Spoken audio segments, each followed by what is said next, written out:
Hello everyone, welcome back to my YouTube channel. आज हम करेंगे 19 अगस्त 2023 की करंट अफेयर्स। अगर आप हमारे चैनल पर नए हैं तो हमारे चैनल को सब्सक्राइब ज़रूर करें ताकि आपको डेली करंट अफेयर्स की पीडीएफ और क्लास मिलती रहे। चलिए तो हम शुरू करते हैं आज की क्लास। हमारा पहला क्वेश्चन है, अंडूरी महोत्सव हाल ही में कहाँ पर मनाया गया? उत्तराखंड राज्य में और उत्तरकाशी जिले में। तो अंडूरी महोत्सव का अन्य नाम क्या है? मक्खन महोत्सव या बटर फेस्टिवल भी इसको कहा जाता है। इसके अंतर्गत दूध दही मक्खन और छाछ से होली खेली जाती है, लेकिन शुरुआत में गोबर से होली खेलते थे। यह है हमारा अंडूरी महोत्सव। इसको कहते हैं बटर फेस्टिवल या मक्खन महोत्सव, जिसमें दूध दही मक्खन छाछ यानी कि लस्सी से होली खेली जाती है, लेकिन पहले गोबर से होली खेली जाती थी। और यह किसके लिए मनाया जाता है? भगवान श्री कृष्ण के लिए यह मनाया जाता है। अब हम चलते हैं नेक्स्ट क्वेश्चन पर। फूलदेई महोत्सव कहाँ पर मनाया जाता है? उत्तराखंड में। उत्तराखंड में घास के मैदानों को क्या कहते हैं? बुग्याल या दून। सरहुल फेस्टिवल कहाँ पर मनाया जाता है? झारखंड में।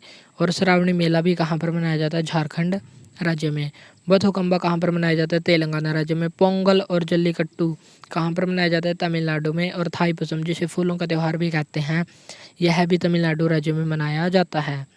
अब हम चलते हैं नेक्स्ट क्वेश्चन पर। लेवेंडर फेस्टिवल कहाँ पर मनाया जाता है? जम्मू कश्मीर में। और जम्मू कश्मीर में ट्यूलिप गार्डन या ट्यूलिप फेस्टिवल भी मनाया जाता है। हरेला उत्तराखंड राज्य से संबंधित है। जैसे उत्तराखंड, इसमें आ है तो हरेला में भी आ है। और छत्तीसगढ़ में ही है तो हरेली में भी ई है। तो हरेला फेस्टिवल उत्तराखंड राज्य से संबंधित है और हरेली फेस्टिवल छत्तीसगढ़ राज्य से संबंधित है। नेक्स्ट क्वेश्चन है हमारा सेकंड करंट अफेयर्स का क्वेश्चन। हाल ही में अश्विनी कुमार, जो रेल मंत्री और माइटी के मंत्री हैं, इन्होंने भारत का पहला 3D मुद्रित डाकघर का उद्घाटन किया है। और कहाँ पर किया है? बेंगलुरु कर्नाटक में। यह भारत की पहली 3D मुद्रित व्यवसाय की इमारत होगी। 3D मुद्रित क्यों होगी? क्योंकि इसमें सामग्री, रंग और आकार को डाल दिया जाता है और इसमें 3D प्रिंटेड डाकघर तैयार हो जाता है। और यह तकनीक कहाँ से ली गई है? IIT मद्रास और लार्सन एंड टूब्रो कंपनी, इसके द्वारा यह तकनीक दी गई है। अब हम चलते हैं नेक्स्ट क्वेश्चन पर। वर्ल्ड सिटीज़ कल्चर फोरम में शामिल होने वाला पहला भारतीय शहर कौन सा है? बेंगलुरु। विश्व कॉफ़ी सम्मेलन 2023 कब मनाया जाएगा? सितंबर माह में भारत में पहली बार मनाया जाएगा और यह 5वें क्रम का है। बेंगलुरु में इसका आयोजन होगा। ब्राज़ील में कॉफ़ी के बगान को क्या कहते हैं? फेजेंडा। और कॉफ़ी बंदरगाह के नाम से कौन प्रसिद्ध है? सेंटोस बंदरगाह, जो ब्राज़ील में स्थित है। एशिया का सबसे बड़ा एयर शो 2023 कहाँ पर हुआ? बेंगलुरु कर्नाटक में। और जीरो शैडो डे यानी कि शून्य छाया दिवस कब मनाएगा? 25 अप्रैल 2023 को मनाएगा बेंगलुरु में। नेक्स्ट क्वेश्चन है हमारा थर्ड क्वेश्चन। हाल ही में 73वां स्वतंत्रता दिवस मनाया गया। कब मनाया गया? 15 अगस्त 2023 को। और यहाँ पर प्रधानमंत्री नरेंद्र मोदी के द्वारा घोषणा की गई कौन सी योजना की घोषणा की गई? लखपति दीदी योजना। इसके अंतर्गत क्या होगा? ग्रामीण महिलाएं हैं जो, उनकी सालाना आय कम से कम 1 लाख रुपए हो, ऐसा टारगेट फिक्स किया गया है। और ऐसा करने के लिए स्किल डेवलपमेंट, ट्रेनिंग और लीडरशिप आदि में महिलाओं की भागीदारी बढ़ सके, इसके लिए 2 करोड़ ग्रामीण महिलाओं लाभान्वित होंगी। तो लखपति दीदी योजना का मुख्य उद्देश्य क्या है? सालाना आय कम से कम 1 लाख रुपए हो, ऐसी योजना है। अब हम चलते हैं नेक्स्ट क्वेश्चन पर। विश्वकर्मा योजना की घोषणा कब की गई? 15 अगस्त 2023 को।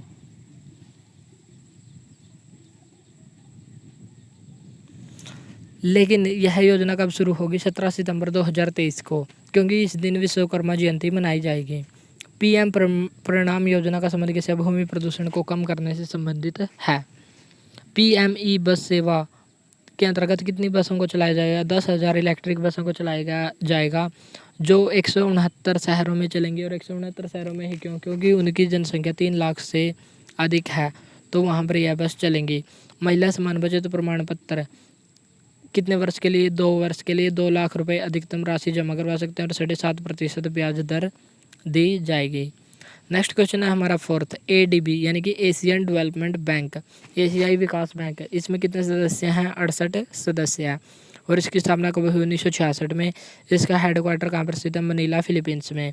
हाल ही में एडीबी ने मेघालय में $40.5 मिलियन का लोन देने की घोषणा की है।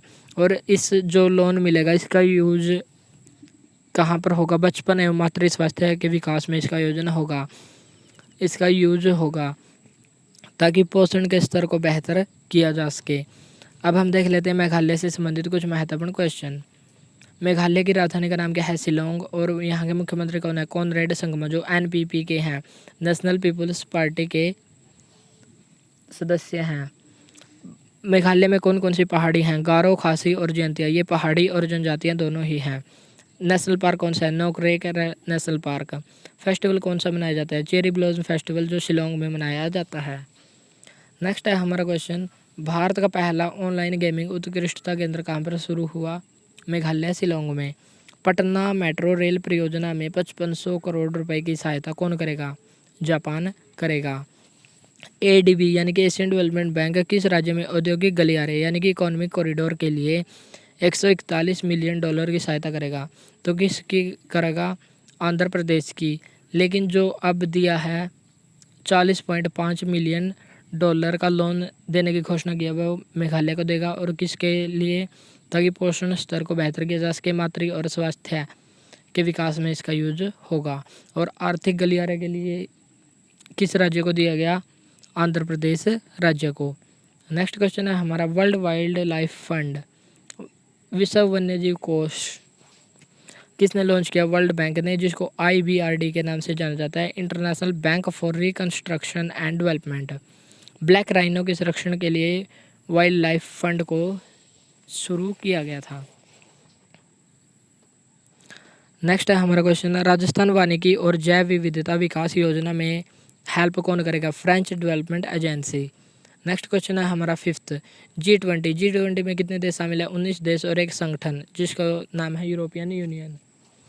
इसका हेडक्वार्टर कहीं पर भी नहीं है। 2022 में इसकी अध्यक्षता किसने की थी? इंडोनेशिया ने।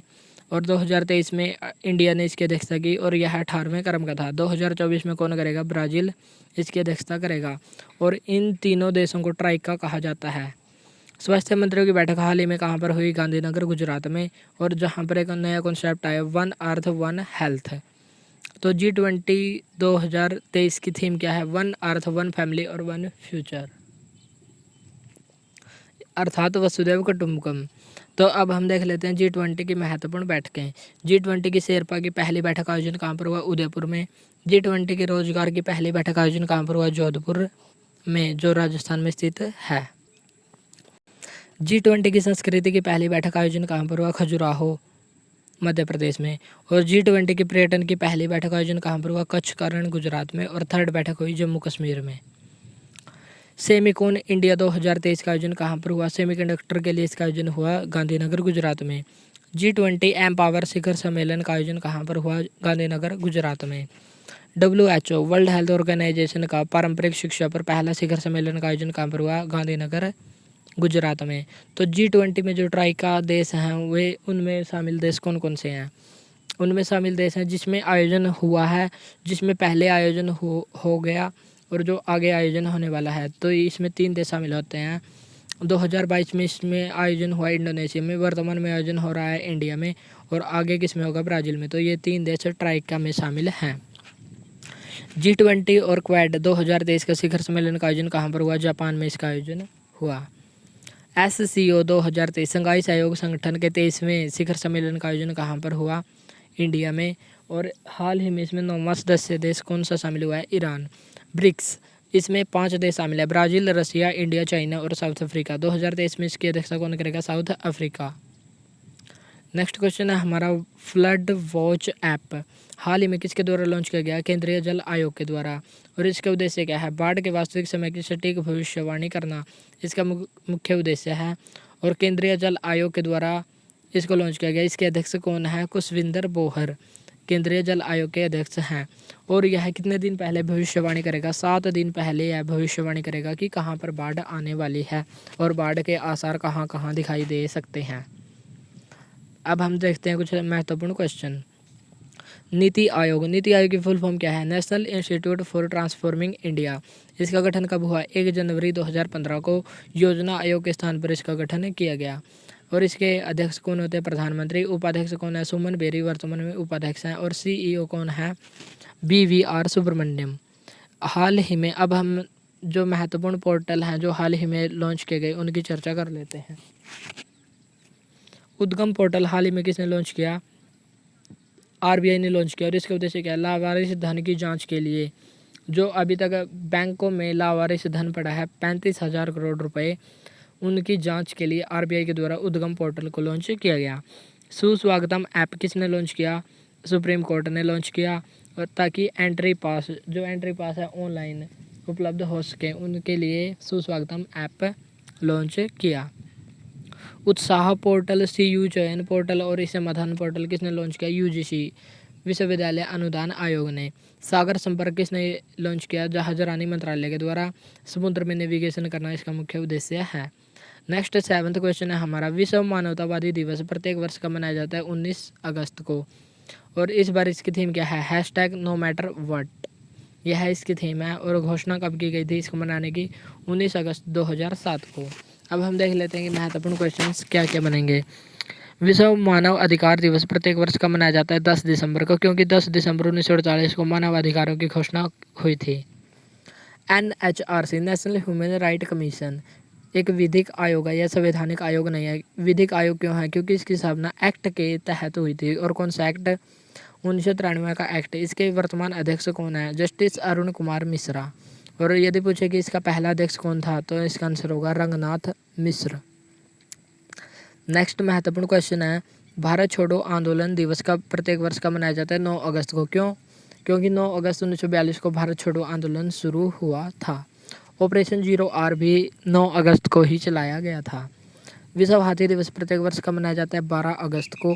शेर दिवस कब मनाया जाता है? 10 अगस्त को। और बाघ दिवस 29 जुलाई को मनाया जाता है।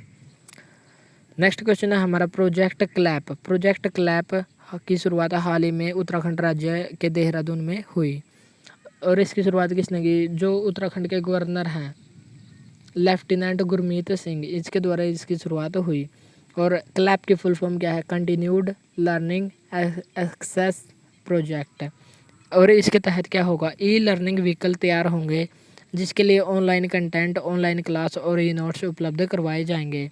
तो लर्निंग व्हीकल्स तैयार करने के उद्देश्य से क्लैप प्रोजेक्ट को शुरू किया गया। इसमें कौन कौन सी क्लास के बच्चे शामिल होंगे? क्लास 1 से क्लास 12 तक के बच्चे शामिल होंगे। और इसमें हेल्प करने वाला कौन है? NCERT और HP कंपनी। HP कंपनी तो इसमें ऑनलाइन वर्क करेगी और जो NCERT है वो कंटेंट यानी कि नोट्स उपलब्ध करवाएगी। अब हम देख लेते हैं महत्वपूर्ण ऑपरेशंस। ऑपरेशन कावेरी किस देश में चलाया गया? सूडान में फंसे भारतीयों को निकालने के लिए चलाया गया। ऑपरेशन मेघदूत कब चलाया गया? 1984 में सियाचिन विजय के लिए यह चलाया गया। ऑपरेशन पोलो 1948 में चलाया गया। हैदराबाद का भारत में विलय करने के लिए चलाया गया। ऑपरेशन विजय 1999 में चलाया गया। कारगिल विजय दिवस प्रत्येक वर्ष का मनाया जाता है 26 जुलाई को। इस दिन भारत ने पाकिस्तान के घुटने टिकवा दिए थे।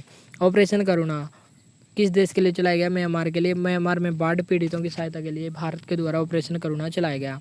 ऑपरेशन दोस्त भारत ने तुर्की और सीरिया की भूकंप प्रभावित तुर्की और सीरिया की हेल्प के लिए चलाया। ऑपरेशन गंगा यूक्रेन में फंसे भारतीयों को निकालने के लिए चलाया गया। देवी शक्ति अफगानिस्तान में फंसे भारतीयों को निकालने के लिए भारत के द्वारा ऑपरेशन चलाया गया। ये थे महत्वपूर्ण ऑपरेशंस। चलिए हम चलते हैं नेक्स्ट और 9th क्वेश्चन पर। 9वां क्वेश्चन है अमृत वृक्ष आंदोलन हाल ही में कहाँ पर शुरू हुआ? असम में। और असम के मुख्यमंत्री कौन है? ऐसे हो गया अमृत और ऐसे असम। तो इसके मुख्यमंत्री है हेमंत बिस्वा शर्मा। इस आंदोलन का उद्देश्य क्या है? 2 अक्टूबर 2023 को 1 करोड़ पौधे लगाने का टारगेट लिया है। इस आंदोलन के तहत कहा गया है कि 2 अक्टूबर 2023 को हम 1 करोड़ पौधे लगाएंगे और एक नया टारगेट सेट करेंगे। पौधे लगाने वाले को देखभाल के लिए 100 रुपये और 200 रुपये मिलेंगे, ये भी इसमें कहा गया। और अब हम चलते हैं नेक्स्ट क्वेश्चन पर। Important question. चिपको आंदोलन किस राज्य से संबंधित है? उत्तराखंड से। और इसके संस्थापक कौन है, यानी कि किसने शुरू किया था? सुंदरलाल बहुगुणा ने। अपिक्को आंदोलन किस राज्य से संबंधित है? कर्नाटक राज्य से। और जो चिपको आंदोलन है उसी को साउथ में अपिक्को आंदोलन के नाम से जाना जाता है। असम के नए राज्यपाल कौन है? गुलाब चंद कटारिया। वृक्षों की आयु का पता लगाने के लिए कौन सी वैज्ञानिक शाखा है? डेंड्रोक्रोनोलॉजी। इसमें तने की जो तना होता है उसके माध्यम से पेड़ की आयु का पता लगाया जाता है। नेक्स्ट क्वेश्चन है हमारा संस्कृति मंत्री। जो मध्य प्रदेश की संस्कृति मंत्री हैं उषा ठाकुर, उन्होंने हाल ही में मध्य प्रदेश की मेहर बैंड को पुनर्जीवित करने की घोषणा की है। और यह बैंड कितने वर्ष पुरानी है? 100 वर्ष पुरानी बैंड है। इसमें ट्रेनिंग के 2 वर्ष के लिए ट्रेनिंग दी जाएगी। शुरुआत में 20 व्यक्तियों को ट्रेनिंग दी जाएगी। तो मेहर बैंड को पुनर्जीवित करने की घोषणा किसने की है? उषा ठाकुर ने, जो मध्य प्रदेश की संस्कृति मंत्री हैं। सोल ऑफ मेहर बैंड या फादर ऑफ मेहर बैंड किसको कहा जाता है? बाबा अलाउद्दीन खान को। सुंदरजा आम का जीआई टैग किसको दिया गया? मध्य प्रदेश के रीवा को दिया गया जीआई टैग। सीएम यानी कि मुख्यमंत्री सीखो कमाओ योजना का संबंध किससे है? मध्य प्रदेश से। और मध्य प्रदेश का 53वां जिला कौन सा बना है? मऊगंज। भारत का पहला यूनिटी मॉल कहाँ पर स्थापित होगा? उज्जैन मध्य प्रदेश में स्थापित होगा। ये है हमारा लास्ट क्वेश्चन। भारत का पहला गांव Atlas the biodiversity Atlas of मायम village Goa में हुआ लॉन्च। ये थी हमारी आज की करंट अफेयर्स। जो हमारा कल 3 क्वेश्चन रह गए थे, आज हम उनकी भी चर्चा कर लेते हैं। कल हमारा ये क्वेश्चन रह गया था जो बीच में क्लास बंद हो गई थी, इस कारण। चलिए तो हम इसको भी करते हैं अब। Generative AI centre of excellence को किसने शुरू किया? विप्रो ने स्थापित किया। और कहाँ पर? आईआईटी दिल्ली में। चैट जीपीटी की फुल फॉर्म क्या है? Chat generative pre trend transformer. इसको किसने लॉन्च किया? ओपन एआई के द्वारा इसको लॉन्च किया गया। बार्ड चैटबॉट को किसने लॉन्च किया? गूगल ने। गीगा जीपीटी को किसने लॉन्च किया? रसिया के द्वारा लॉन्च किया गया। लेक्सी चैटबॉट को किसने लॉन्च किया? इंडिया में लॉन्च किया गया। अब हम देख लेते हैं महत्वपूर्ण अनुसूची। पहली अनुसूची, इसमें किसका वर्णन किया गया है? इसमें वर्णन किया गया राज्य और यूटी का उल्लेख किया गया। भारत में 28 राज्य और 8 यूटी हैं। सेकंड अनुसूची में किसका वर्णन किया गया? वेतन एवं भत्तों का। और थर्ड अनुसूची में किसका वर्णन किया गया? शपथ यानी कि ओथ का वर्णन किया गया है। नेक्स्ट क्वेश्चन है हमारा 8th क्वेश्चन। हाल ही में डॉक्टर वीएस अरुणाचलम का निधन हो गया। वे क्या थे? वे एक वैज्ञानिक थे। और वैज्ञानिक भी कौन से? डीआरडीओ के पूर्व अध्यक्ष रह चुके हैं। इनको 1990 में पद्म विभूषण पुरस्कार भी दिया जा चुका है। 2015 में इनको DRDO life time achievement award से भी सम्मानित किया जा चुका है। अब हम चलते हैं नेक्स्ट क्वेश्चन पर।